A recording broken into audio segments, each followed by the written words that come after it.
Alright guys, I am back doing a different type of review.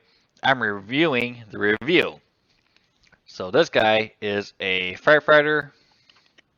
He's breaking down fire movies and fire shows. And I was watching him after I got done making my last video. And I'm like some stuff he gets correct, and other stuff it just makes me think like, that does not sound right. That's not right. That's not what firefighters do at all. Granted, he can come back and say, well, firefighters aren't supposed to have facial hair. Well, as long as, you get a proper seal and everything, and you pass um, the your annual SCBA exam, or not exam, but testing, the mass fit, you're good. So let's jump into it. Tools. So the roofman is gonna have a saw and a Halligan hook, as opposed to someone in the engine. Our main job is the hose line. So Irons man's gonna have a Halligan. So right now, what he's talking about is different types of companies, or either you have a engine company, a ladder company. Here in bigger cities, you're gonna see that two different. You have an engine company and a ladder company. Ladder company, you're pretty much ladder. You're doing the attacks engine. You're basic stuff. I don't know because here we do it all. We do initial attack, defensive, breaching, cutting holes in the roofs and everything. So we don't follow that stuff like what bigger cities do. And in an axe or a maul, the can man's gonna have a water can and a hook. So the weight variances on the position. On average, a bunker gear is about 75 pounds. And working in a very vertical city like New York, it can be very difficult at times. I got a 1045 on the second floor. Terminology in this film was pretty accurate. They used things like 1045, which means civilian that was in or around the IDLH. See, when I was doing my firefighting academy, which was probably 10, 12 years ago, no one uses 10 codes. No one. The police department is the only one that does that. We don't use 10 codes because 10 codes could be different from department. It's never said, so we typically don't use 10 codes because of that. The only 10 code we use is 10-4, which is the sign for, oh, okay, fine, we're good. But no fire department I've ever heard of, especially around here in Washington, uses 10 codes. Which means inherently dangerous to life and health. You see here how the portable ladder is at the window with the fire. In real life, you might have put it to the window that is just smoky. You're not gonna wanna go into part of the apartment where it's completely engulfed in flames, when you can easily move it over 2 feet and go into the one where it's just smoky. So the bunker gear in this film does look pretty accurate. They probably used models that were maybe 2 or 3 years old. Except you forgot one thing. Where In this film, he should have his SCBA on right there before he even goes up that ladder. So you're not eating that smoke and inhaling the toxins that you're gonna be about to be eaten, bro. does look pretty accurate. They probably used models that were maybe 2 or 3 years older than what we currently have, but it was pretty spot on. I seen guys with that gear on. Pause. So what you saw there was the firefighter giving a civilian oxygen through his face piece. To preserve life, that's something we would do. No, we would not do, because if you give your SCBA mask to someone, you're exposing yourself. You're exposing yourself to the harmful chemicals in the smokes, and you could go down, and instead of rescuing one person, you're now rescuing 2 people. So that is completely wrong. If that's an SOP in your department, you need to talk to your union rep and whoever, and get that out of your SOP right now, because that is dangerous. Your job is you. The safety is you. You go home, then your buddy goes home, then we worry about the patient. That is what is important. Because, again, like I said, if you go down, then they got to send 2 more guys in to come rescue you and the other person. So, no, that's not something anything that you do at all. So that is completely 100% wrong, false, everything. That's something you don't do. And that's one thing that wanted me to do this video in the first place, because I saw that, I'm like, no. That is no, absolutely not. You get him outside, then you take him to the ambulance, then the EMTs and the medics give that person oxygen. Simple as that. Because once you start taking that off, you're already it won't have a proper seal to it, either to that person's face, you know. So it's not gonna work at what he's talking about. So sorry, dude. No. Next up, I now Fight me on pronounce that. you Chuck and Larry. So I'll just review this whole entire video. It's We pride ourselves wow. on getting there very efficient. 20 minutes, but from the time we'll see. we get We'll see. the alarm from the house watch person letting us know what it is till we're actually on the rig. I would say within about maybe 45 seconds, and we're out the door. So most times we're around the firehouse, we are just in our uniform. It could be shorts or long pants and an apartment issue polo. Again, I'm not a full-time firefighter. I'm a volunteer. So, you know, you wear whatever you want to wear, but there, you know, gotta still look professional. So I'm not taking away anything from him. I'm just a volunteer. I have a different job. I work at FedEx. I do this as kind of a hobby, but you know, I'm actually duty officer tomorrow for my department. So I'm in charge for, you know, about 24 hours. Or button shirt. So when a run comes in, we just run into our bunker pants, which has our boots already assembled with them. Put on our coat and our hood, gloves and helmet, and then our SCBA is already on the rig. We still do have poles in every firehouse. It's just a faster way for us to get down if we get a call or emergency. Did you say every firehouse?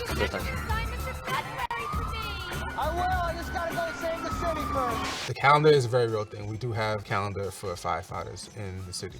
I'm not part of that. I might be part of like the Dad Bod edition or something like that. But no. We host a lot of fundraisers, whether it's for our members or someone in the community. We always love helping people. You know, as firefighters, that's what we pride ourselves on. Exactly. That's what I'm helping you guys understand, please. That's right here. We don't ride on the outside of the apparatuses anymore. That was from the 70s.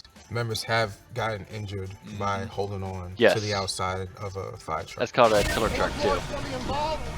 There's only one here. I think it's Yakima. I think it's still there. About what we're going to, maybe the building type, structure, how many floors, where the caller is calling from. That's not always indicative of where the fire is. Exactly. And then when we get there, we get a better sense of what's going on. You could probably see the smoke coming. Because probably 70% of the time the caller is wrong, or you know, because they don't know. Like, oh, it's blowing up. Then you get there and it's just like, engine 2511 on scene. Nothing showing. We'll be out investigating. You know, just something like that.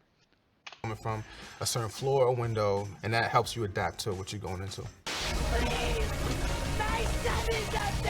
That is something very real. You know, you're gonna get civilians running to you with all kinds of information. You always want to be in a good headspace. You want to know what the job is, what you're doing, where you're going, and what you need when you get there. There's gonna be all types of distractions. Cars parked on the hydrant, people yelling, saying my baby's up there, my friend members up there. It's a lot going on. Yeah, other companies coming in from all different directions.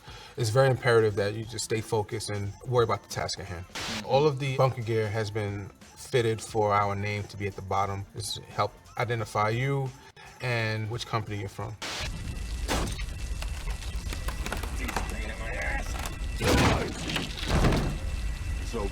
We are very strong individuals, but no one's kicking down the door. If you kick the door in that's reinforced with steel, you're gonna break a toe, maybe fracture your femur.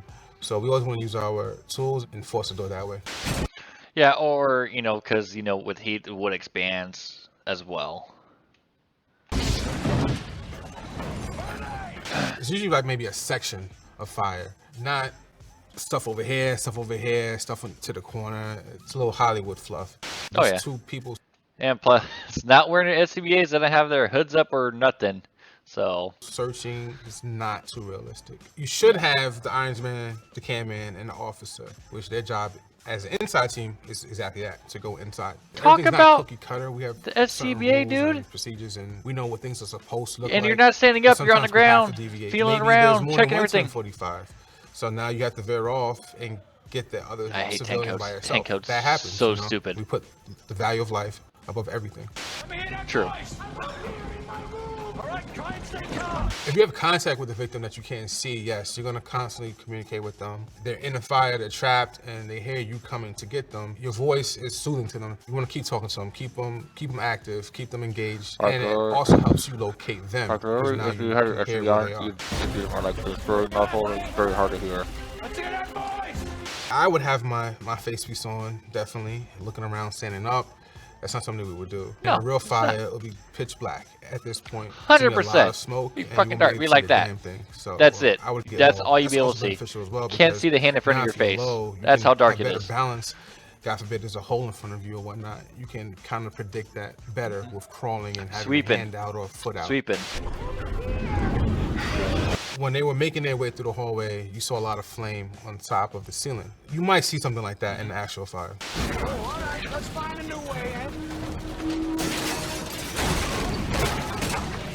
The original path to that fire apartment or door was blocked off by high heat. So what they did was made a shortcut through the wall,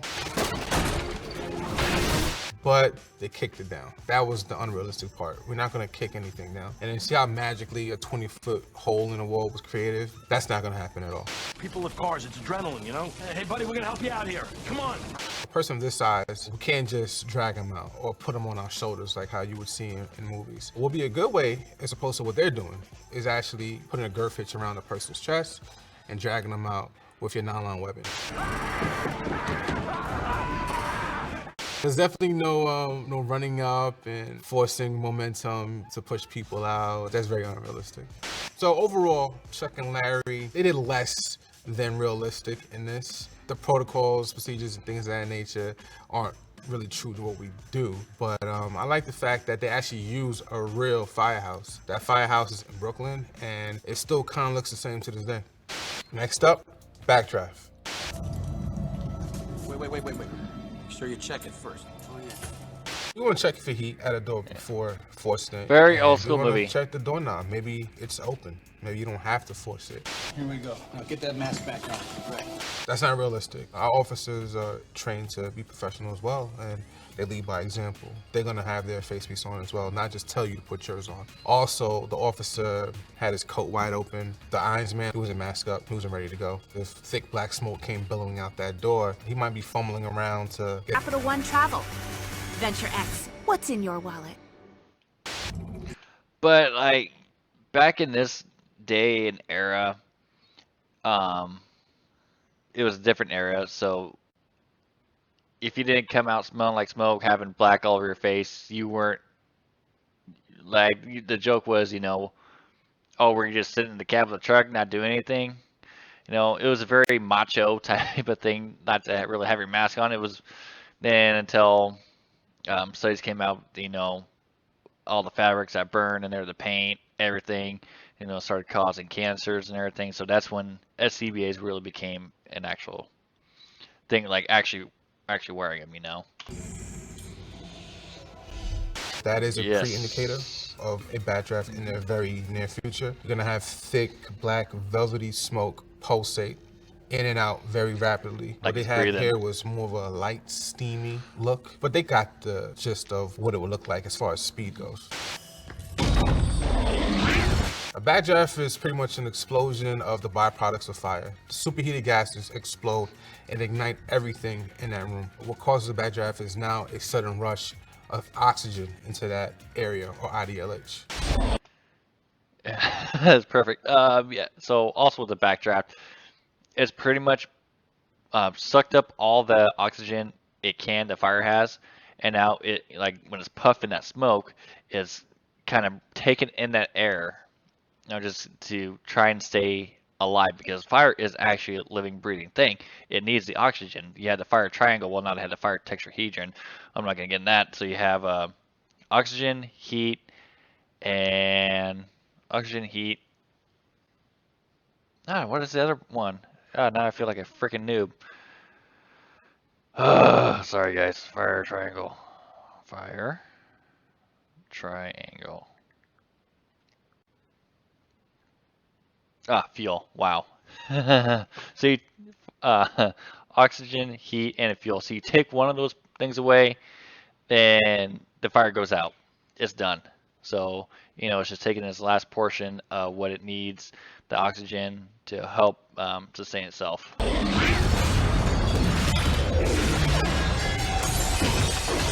To be honest, I've never been in a backdraft. Thank God Me that I neither. haven't. But to the science, it wasn't that accurate because everything in that room would be on fire as It would. the superheated gases are exploding. That was a little Hollywoodish, where it was more of like a fireball or dragon breath coming at that firefighter. It's not gonna just be pinpointed to one person or one object in a fire room. It's gonna spread out from a place of high pressure to low pressure. Your skin starts to burn at about 150 degrees. Your lungs can sear at anywhere from 300 degrees on upward. In the backdraft, probably about maybe 2,000 Yeah. degrees. So unfortunately, with his face piece compromised and his lungs definitely, for sure, seared, his chances of surviving are very low.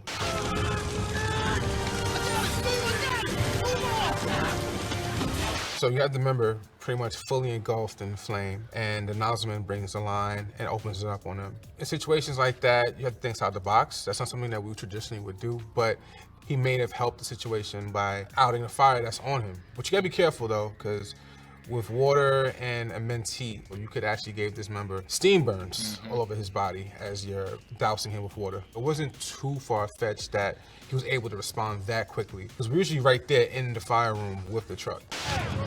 I mean, what was I gonna say? You're not gonna just let your guy burn. So you're gonna put the fire out. You're gonna do that and try to cool him off the best you can, But yeah, you're looking at third, fourth degree burns for sure. Maybe that's right, fourth degree burns. I think most firefighters have seen this film, whether they like to admit it or Oh, not. 100%. I wouldn't necessarily say they all think that it's realistic, but for the simple fact that it was like one of the first big budget Hollywood films that portrayed our profession, that's what made it pretty popular within our community. Next up, The Towering Inferno. I've never seen this. Pull out the floor plans on 82. We got problems. Fire lapping it? Yeah. Are your comm lines all set up and tested? Phone jacks on every floor. I'm gonna plug into your PA system. It's very realistic that a chief on scene is going to gather additional resources that can help execute to put this fire out by using the resources that he has available. Yep.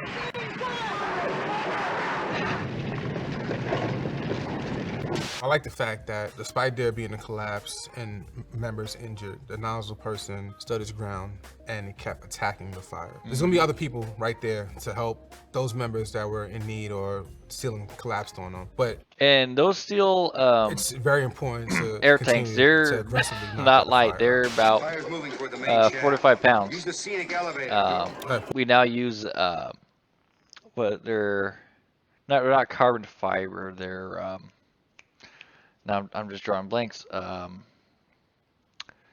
Fiberglass. They're fiberglass, so they weigh a lot less. They could hold a lot more air. Usually anywhere between about a half hour to an hour, depending on how you control your breathing during that. Closer. Never ever want to take an elevator during a fire emergency. People have died by doing this. If you can, walk down the stairs. As firefighters, yeah, there are instances where we might take the elevator, and that's anything above the 8th floor or higher. 8, 7, 6, 5, 4, 3, 2, 1. We're gonna just walk up the stairs. We'll never get off at the fire floor. We'll That's take interesting. 2 floors below and walk the rest up. That's Please, interesting. we'll use I never the heard that scenic before, elevators. honestly. Over there. Yeah, it's just a massive panic. This is why we have fire codes where we have capacity limit for many occupants that could be in one place at one time. It reduces the risk of hysteria and people panicking and doing things like overcrowding an elevator during a fire. Since this movie's been made, we've had a lot of technical advances for firefighting. In tall commercial buildings like this, we would have automatic doors that close as soon as sensors went off that there might be a fire or smoke condition. Also, automatic sprinklers save lives. They give us water right there where that incident is, and a lot of times, fire's put out before we even get there in those situations. And the standpipe.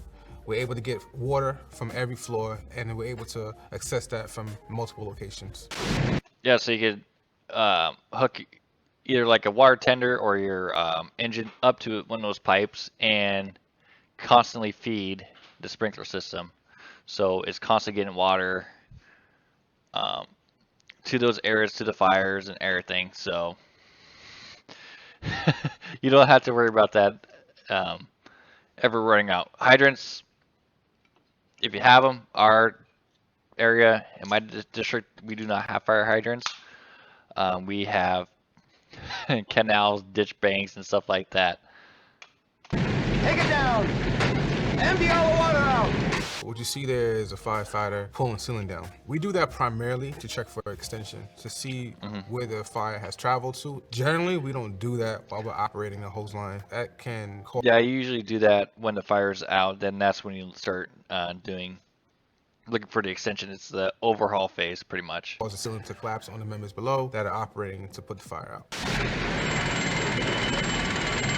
I'm assuming that ringing you heard was an indication that that member had a quarter or less of oxygen left to breathe in his cylinder. Get another tank. When we hear that, we start to make our way out. What I didn't like was he gave up the nozzle. We don't do that ever, ever. Especially not to a chief. Not only is it written that you have a position and you should fulfill it, we have too much pride to give up the nozzle. And if we have to give it up, we'll give it up to somebody behind us in our own company. To our Inferno. And also, you now it's not go get out the tank, get your ass back in here. Now it's okay, you're done, or you know whoever is who's usually, I believe it's usually the safety officer. You're on a time limit, essentially like about 10, 15, 20 minutes at most, usually, if possible. Then you go out, you go to rehab, they check your blood pressure, make sure you're good. They check all your vital signs as well to make sure you're able to go back into the fire if you're absolutely needed. Seems semi-realistic. I like how the vibro alert went off and it alerted the member that he was low on breathing air. Some things weren't as accurate, like pulling cylinders while you're advancing. And obviously, the chief taking the line. That's not gonna happen. Next up, Mr. Deets. Oh God. Easy. Oh, fire. Fire? We should help. We should? Let's get going. Firefighters love to do what they do. Even you're off duty, you may go to a scene. Mr. Deets even a firefighter? I haven't seen that movie in forever. Fellow Deets, Mandrake Falls volunteer fire chief. I'll be up there in a jiff, buddy. But it's pretty unrealistic that someone that's off-duty volunteer firefighter would impede the fire operation that's being conducted by another department altogether. You're not gonna have a guy come off the street and be like, hey, I'm coming in to help you guys out. That's not really gonna happen. It's an honor to work for New York's bravest guys. Volunteer firefighters are great. You know, they do what they do. They love their community. We have a lot of volunteer firefighters in our department as well. Everyone that I've come across, they've been very knowledgeable and just good people in general. We'll catch you! It's a big, huge family. You know, we're all brothers, we're all sisters. We have the same blood. You know, we like to joke around, we like to BS with each other. It's a fun time. And when a firefighter goes down in line duty, we honestly all feel it.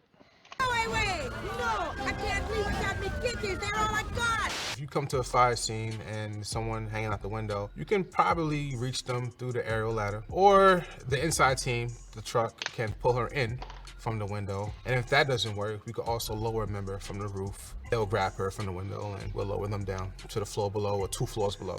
Oh, Lord, it's up here. Oh, Calm down. kitties coming Everything's gonna be all right. This part of the clip was a little frustrating to watch. The fact that there was literally one box of cereal on fire. That's not realistic. You know, maybe a whole section or portion of the apartment would be on fire, not just one item. I'm not leaving without me kitties. How many do you got? 7. Holy How they were just talking so clear and carefree. It's not gonna happen. It's gonna be a lot of smoke. Someone without the gear that we have, more than likely is gonna be coughing and choking from the thick smoke that's in their apartment. The cats are, you know, very important. They're our life. We love animals. We do whatever it takes to save human and pet life. You know, they might run away from you or whatnot, but I'm gonna try my best to grab them and hold on to them and take them out. Throw them out the window. And get some oxygen to that animal or pet. Oh, That circular device that you might see in circuses and whatnot. That's not something that we actually use. It's called a Browder Life Net. It was introduced to fire departments in the 1800s, but was taken out of service in our department in the 70s. We took it out of service because people have gotten severely hurt from missing the net. Or You designed today. You okay? Yes, I am. Thanks to you. Mr. Deeds was a bit far-fetched just because it was an off-duty volunteer guy. Oh, it's Adam Sandler, bro. Come on, that's the second 40 firefighter cats out movie he's the been in. window and the one box of cereal that was on fire. Yeah, that got to me. Next up, Rescue Me.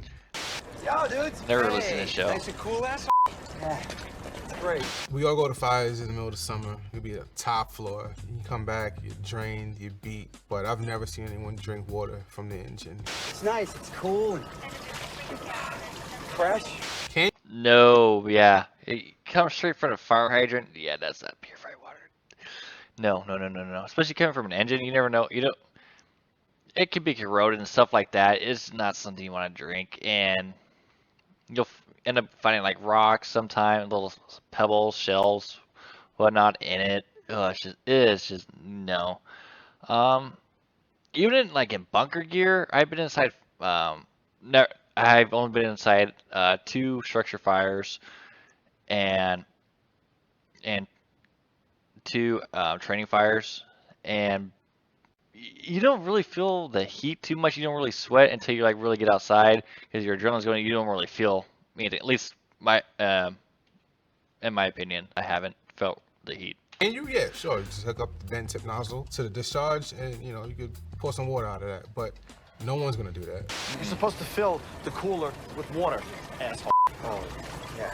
Every fire truck in the city has a 5-gallon Gatorade cooler, and we fill it with ice at the change of every tour. But also, we have a rack unit. They have it's usually a rehab Gatorade unit for us as well. So there's no need to drink the rusty water come from the engine. Exactly. Water and hydrant water. No, it's not the same, asshole.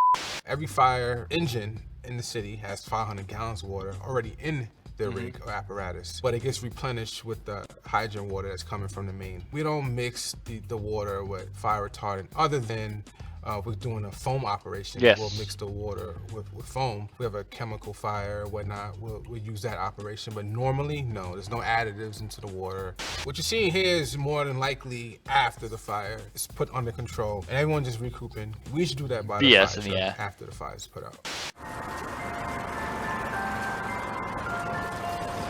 I think I deal. The temperature. Yeah. No matter how good the ice cream truck looks, we're a professional fire department, and you know we want to uphold those standards. What the hell is this? It ain't a Sunday picnic in the park. No one's gonna do that. No one's gonna rush a ice cream truck. It's not gonna happen. And more than likely, we probably wouldn't have any money on us anyway. We don't carry cash with us on the way to emergencies.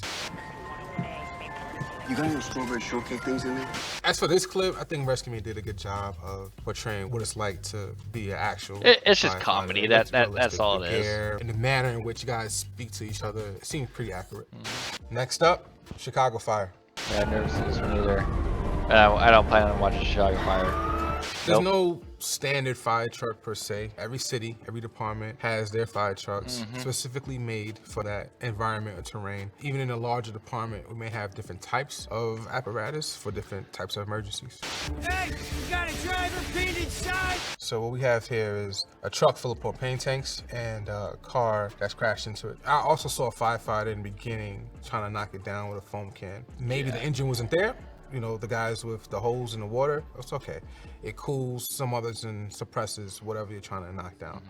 Get those flames out, Kaufman. I was a little worried about the distance in which he was. That's why I stretched the hand line. Distance, they have no would've been bad in that SCBAs situation. on, Hand line is anything like still that. the name for the hose that we stretch to fire emergencies. All right, 81, let's get the driver out. Cutter's jaws and cribbing. I ain't worried about the guy in the car that could be trapped or pinned. If you listen, they were talking about bringing out the jaws of life, Cutter's jaws and cribbing.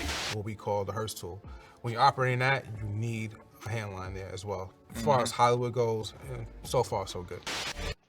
Because even if there's no fire there, you're still going to pull a hose line out because, you know, the possibility of there being gas or oil or even just the car just possibly still being on and getting hotter and hotter and starting catching fire. So you want that hose right there prepped and charged when you're getting ready to extricate someone, just in case of just for the possibility of it happening. Propane tanks in the back of the truck. They're right in the flames. With the propane tanks, if those explode, you're worried about fire and projectiles. You want that guy away from exploding propane tanks as fast as possible. Set! Orders, reverse! But pulling the truck that they're in and you don't know if they have any severe neck or head trauma might not be the way to go. You can actually cause more damage that way. Having a hose line there will actually shield you from advancing towards that danger. And also they're pulling up. And usually like the propane tanks will have some type of bleed off valve where it gets too hot, then it'll just bleed out the propane tank, so it'll just spew propane and not actually blow up. Yeah, they should have it on the smaller, like the 5-gallon tanks, 10-gallon tanks. The hearse tool, you want to have that just in case it generates spark. That can actually cause a fire or explosion as well. Keep going. Of course. The best way to combat that situation will be to get water on the tanks. With cooling Chicago them, Fire, and that's gonna limit it's the risk of completely it actually 100% exploding. I would at least BS. try that before I don't even have to drop watch. I a just seen 200 videos of it. I someone in just there with like head no. trauma. I'll ruin it for you 100%. EMS, without a doubt, will be there. But until we transport that patient to them, this is our scene. We're gonna go in and command the scene and make sure things are done adequately before we transfer him off to EMS. So for us, having for our district, we're straight 100% fire. We don't deal with medical issues. So it's a unified command. You know, we talk with what we call the hospital district, which it runs the ambulances and everything, and run a unified command. Or usually someone will just take charge of that. But you got to work together, because if you're butt heads, then you're not really helping the patient at all. So yeah. Other than probably the first few minutes of what I showed you, what was the only thing that I thought was wrong, and that's one thing I had to do, is just to show you that some of the stuff that they might do, and wherever he's from, I think he said he was from Baltimore Fire or something. They might use 10 codes, but like way I've been taught, like no one uses 10 codes anymore. So I don't know. Again, with the SCBAs, you never take it off for a person until you get him out of the building and get him into transfer him over to your paramedic and your EMT. So that's the only thing. Other than that, guys, that's gonna be hopefully it for me tonight. Like I said, you know, I saw this and I had to get it out there. You know, I'm reviewing the review, so this is iGrid 7 reviewing the review. Have a good night, and I'll see you guys later. Peace.